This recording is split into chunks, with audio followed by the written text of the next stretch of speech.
Welcome to home style kitchen. இன்றைக்கி என்ன பண்ண போகிறோன்னா சப்பாத்தியும் ஆலு மட்டர் கிரேவியும் தான் பண்ண போகிறேன். சப்பாத்திக்கு வந்து ஆஸ் யூஷுவல் எப்படியும் மாவு எடுத்துகிட்டு உப்பு போட்டு ஆயில் போட்டு தண்ணி ஊற்றி நான் பிசைஞ்சு ஒரு 1/2 hour ஊறட்டும்னு சொல்லி அப்படியே வச்சுருவேன். அப்படியே வச்சுருங்க. வச்சுட்டு நெக்ஸ்ட்டு வந்து ஆலு மட்டர் கிரேவிக்கு தான் ரெடி பண்ணணும். அது எப்படி ஆலு மட்டர் கிரேவினா அந்த க்ரீன் பீஸ் வந்து நம்ம ஃப்ரோசன் பண்ணி வச்சுருக்கோம் இல்லையா, நான் இந்த சீசன் வரைச்சி ஃப்ரோசன் பண்ணி வச்சுப்பேன். அந்த மாதிரி ஃப்ரோசன் பண்ணி வச்சுருக்கேன். அது வந்து இந்தியன் கிரேவி பண்ணுறதுக்கு இந்த மாதிரிக்கெலாம் ரொம்ப யூஸ் பண்ணுவேன். அந்த பன்னீரோட பண்ணலாம், உருளைக்கிழங்கோட பண்ணலாம், அந்த மாதிரி பண்ணலாம். ரொம்ப நல்லாயிருக்கும் டேஸ்டியாக. அதனால் ஒரே ஒரு உருளைக்கிழங்கு கொஞ்சம் க்ரீன் பீஸ் எடுத்து தண்ணியில் போட்டு கொஞ்சம் 3/4 பதம் வேகட்டும்னு சொல்லிட்டு உப்பு லைட்டாக போட்டு வேக வச்சுட்டேன். அது தனியாக வெந்துட்டுருக்குது, வேகட்டும். நெக்ஸ்ட்டு நம்ம என்னெல்லாம் எடுத்து எப்படி பண்ண போகிறோன்னு பார்க்கலாம். ஆனியன் ஒரு முழு பெரிய ஆனியன் எடுத்துக்கிட்டேன், அதை போட்டுக்கோங்க. நெக்ஸ்ட்டு இஞ்சி ஒரு சின்ன துண்டு, ஒரு 10 பல் பூண்டு, ஒரு 2 தக்காளி சின்ன தக்காளி எடுத்திருக்கேன், அதையும் ஒன்றா ஆட் பண்ணிக்கோங்க. எல்லாத்தையும் மிக்ஸி ஜாரில் ஆட் பண்ணிவிட்டு கூட வந்து ஒரு கைப்பிடி அளவுக்கு முந்திரி போடலாம். என்கிட்ட கொஞ்சம் தான் இருந்தது, அது வரல நான் போட்டுட்டு நல்லா மிக்ஸி ஜாரை வந்து நல்லா கிரைண்ட் பண்ணுங்கள். இது ஃபுல்லாத்தையும் நல்லா கிரைண்ட் பண்ணிவிடுங்க. கிரைண்ட் பண்ணிவிட்டு எடுத்து தண்ணிலாம் ஊற்றாதீங்க. இதை மட்டும் அப்படியே நல்லா மிக்ஸி ஜாரில் வச்சு கிரைண்ட் பண்ணி எடுத்துக்கோங்க. வெறும் பேஸ்ட்டு மாதிரி இது மாதிரி வந்துடும். இதை வதக்கிட்டு கூட நம்ம அரைக்கலாம், ஒன்றும் பிரச்சனை இல்லை. வதக்கிட்டு அரைச்சா ரொம்ப நல்லாவே இருக்கும். இப்படியே அரைக்கலாம். இப்போ வந்து 3/4 பதம் இது வெந்துருச்சான்னு பார்த்துட்டு கொஞ்சம் ஆஃப் பண்ணிவிடுங்க. 3/4 பதம் வெந்தால் போதும். ஏன்னா கிரேவியில் கொஞ்சம் வெந்ததுனா தான் ரொம்ப நல்லாயிருக்கும். கடாய் வச்சுக்கோங்க, ஆயில் போட்டுக்கோங்க. ஆயில் போட்டுட்டு நம்ம வந்து இந்த பட்டை, லவங்கம், சோம்பு இதெல்லாம் இருக்கு இல்லையா, அதெல்லாம் ஆட் பண்ணிக்கோங்க. அதான் ஓல்ட் மசாலா, ஸ்பைஸ் மசாலாஸ் இருக்கு இல்லையா, அதை ஆட் பண்ணிக்கோங்க. எண்ணெய் காஞ்சதுக்கப்புறம் ஃபஸ்ட்டு வந்து சீரகம் போடுங்க. ஒரு 1/2 ஸ்பூன் கிட்ட சீரகம் போட்டுட்டு அந்த நம்ம கரம் மசாலா இருக்கு இல்லையா, அது ஃபுல்லாக ஆட் பண்ணிக்கோங்க. கொஞ்சமாக போட்டுக்கோங்க. கரம் மசாலாலாம் ஹெவியாக போட தேவையில்லை, கொஞ்சம் லைட்டாக போட்டாவே போதும். எண்ணெய் காயட்டும்னு சொல்லிட்டு அதெல்லாம் ஆட் பண்ணிக்கோங்க. ஆட் பண்ணிட்டு அது நல்லா பொரியட்டும்னு சொல்லிட்டு கொஞ்சம் நல்லா புரியணும். இந்த மசாலா ஐட்டம்ஸ்லாம் கொஞ்சம் கம்மியாகவே போட்டுக்கோங்க, ரொம்ப ஹெவியாலாம் வேண்டாம்.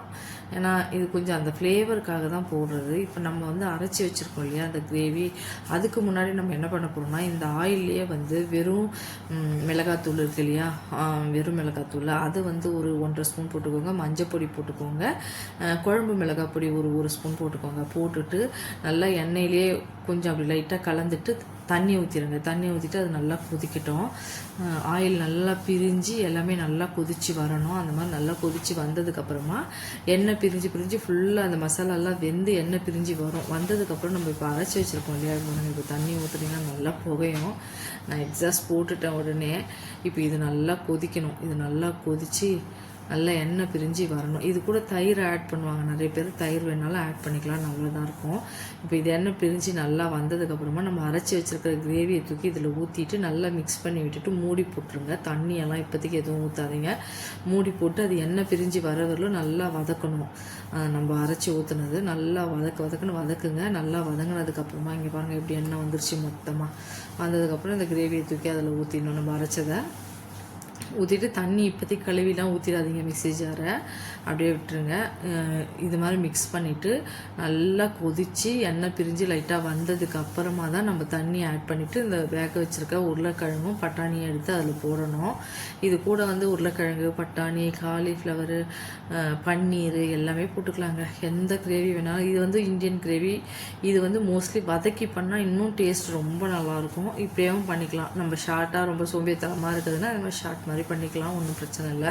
வதக்காமையும் பண்ணிவிட்டு இந்த மாதிரி வதங்க வச்சுக்கணும். இது கூட இப்போ பாருங்கள் எண்ணெய் பிரிஞ்சு வெளியில் வர வரலும் நம்ம வெயிட் பண்ணணும். நல்லா பிரிஞ்சு வரும். அது வரை கொஞ்சம் நேரம் வெயிட் பண்ணுங்கள். மூடி போட்டுருங்க. ஏன்னா நம்ம முந்திரி போட்டிருக்கோம் இல்லையா, அப்படியே தெரிச்சு அடிக்கும் வெந்ததுன்னா. அதனால் மூடி போட்டுருங்க. இந்த கலர் தான் இருக்கும் இந்தியன் கிரேவி. நல்லா க்ரீம் இருந்ததுன்னா க்ரீம் ஆட் பண்ணலாம். இப்போ எண்ணெய் கொஞ்சம் நல்லா பிரிஞ்சு வெந்து வந்துருச்சு.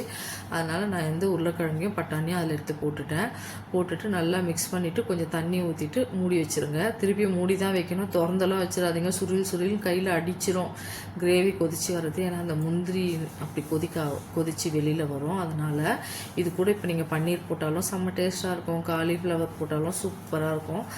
அவ்வளோதான். இப்போ இந்த கொஞ்சமாக தண்ணி மிக்ஸி கழுவி ஊற்றின தண்ணியை ஊற்றிட்டு கூட கொஞ்சம் தண்ணி ஊற்றிட்டு மிக்ஸ் பண்ணி நம்ம மூடி போட்டு அப்படியே வச்சுருங்க. நல்லா கொதித்து வரட்டும். கொதித்து எண்ணெய் பிரிஞ்சு நல்லா வரணும். அது வரை நம்ம கொஞ்சம் அப்படியே மூடி தான் வைக்கணும். ஏன்னா அது நல்லா அப்போ தான் டேஸ்ட் கொடுக்கும். அந்த எண்ணெய் பிரிஞ்சு வந்தால் தான் அந்த டேஸ்ட் கொஞ்சம் நல்லாயிருக்கும். இதுவே நம்ம வதக்கி பண்ணோம்னா கொஞ்சம் டக்குன்னு எண்ணெய் பிரிஞ்சு வரும்னு வச்சுக்கோங்களேன். இங்கே பாருங்கள், இந்த மாதிரி எண்ணெய் பிரிஞ்சு வரணும் கொதிக்க. இந்த மாதிரி எண்ணெய் பிரிஞ்சு வந்ததுக்கப்புறமா நம்ம கடைசியாக என்ன பண்ணுறோம்னா, கசூரி மேத்தி இருக்கு இல்லையா, வெந்தயக்கீரை, அதை நல்லா கசக்கி அதில் போட்டுட்டு ஒரே ஒரு கொஞ்சமாக ஒரு 1/4 ஸ்பூனுக்கும் கொஞ்சம் கம்மியாக கரம் மசாலா போட்டுட்டு நல்லா மிக்ஸ் பண்ணிவிட்டு ஆஃப் பண்ணிவிடுங்க. இதுக்கு மேலே க்ரீம் இருந்தால் ஊற்றிக்கலாம், க்ரீம் ஊற்றிக்கலாம், இல்லை பட்டர் இருந்தால் ஒரு துண்டு பட்டர் போடலாம். என்கிட்ட ரெண்டுமே இல்லை, அதனால் நான் அப்படியே விட்டுட்டேன். அவ்வளோதான், சூப்பரான கிரேவி ரெடி. நம்ம சால்ட் போட்டிருக்கோம், அந்த மிளகா பொடியெல்லாம் போட்டோம்ல, எண்ணெய் அப்போவே சால்ட்டும் போட்டிருப்போம். சால்ட்டு சொல்லலைன்னு நினைக்காதீங்க. அவ்வளோதான், கசூரி மேத்தி இலையை போட்டுட்டு நம்ம லைட்டாக கரம் மசாலா தூவி விட்டுட்டு நல்லா ஒரு மிக்ஸ் கொடுத்துட்டு கொஞ்சம் நேரம் மூடி வச்சுட்டு ஆஃப் பண்ணிவிடுங்க. அவ்வளோதான், சூப்பரான ஆலு மட்டர் கிரேவி ரெடி. இந்த மாதிரி தான் பண்ணணும். அங்கே பன்னீர் பண்ணாலும் இந்த மாதிரி பண்ணி பாருங்கள், செம்ம டேஸ்ட்டாக இருக்கும், ருசியாக இருக்கும் சாப்பிட்றதுக்கு. இந்த ரோட்டி நானோடலாம் இது ரொம்ப நல்லா போகும், சப்பாத்தியோடலாம். இது எங்கள் வீட்டில் அடிக்கடி செய்கிற டிஷ் தான். உங்களுக்கு பிடிச்சிருந்தால் லைக் பண்ணுங்கள், ஷேர் பண்ணுங்கள், கமெண்ட் பண்ணுங்கள்.